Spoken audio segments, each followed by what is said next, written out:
W.F. Hughes presents an unabridged recording of Pearl by Siân Hughes, narrated by Laura Brydon.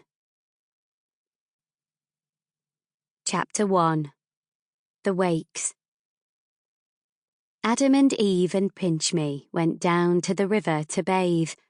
Adam and Eve were drowned. Who do you think was saved? At the end of every summer, I take Susanna back to my home village for a sort of carnival called the Wakes. There's a fancy dress parade and a few fairground rides. A whole ox is roasted on a spit in the playing field.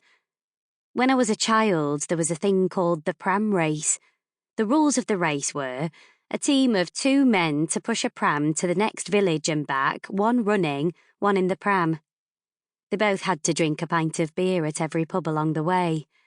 Each 2-man team dressed as mother and baby, one of them in a grotesque old nightie filled with balloon breasts with smeared-on lipstick and hair in curlers, the other in a bib, bonnet and bath towel nappy.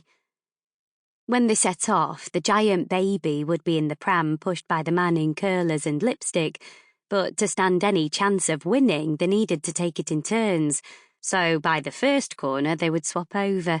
The baby leaping out of the pram, the mother leaping in, balloons popping, nappies unravelling, and the bearded baby would take his turn pushing the bearded mother.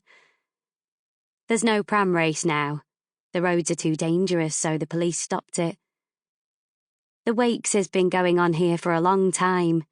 It started off as rush bearing, and that still happens. Back when the churches had floors made of rushes, this was the time of year when they took the old floors out and brought in fresh ones. What we do now is we dress our family graves in rushes. Halfway down Duckington Lane, we pull into a gateway behind the old clay pigeon chute to find some rushes in one of the pits. We have to change into wellies. I pick up the secateurs from the boot and let the dog out of his travel crate. He straight away picks up the scent of something and runs in frantic circles just inside the gate.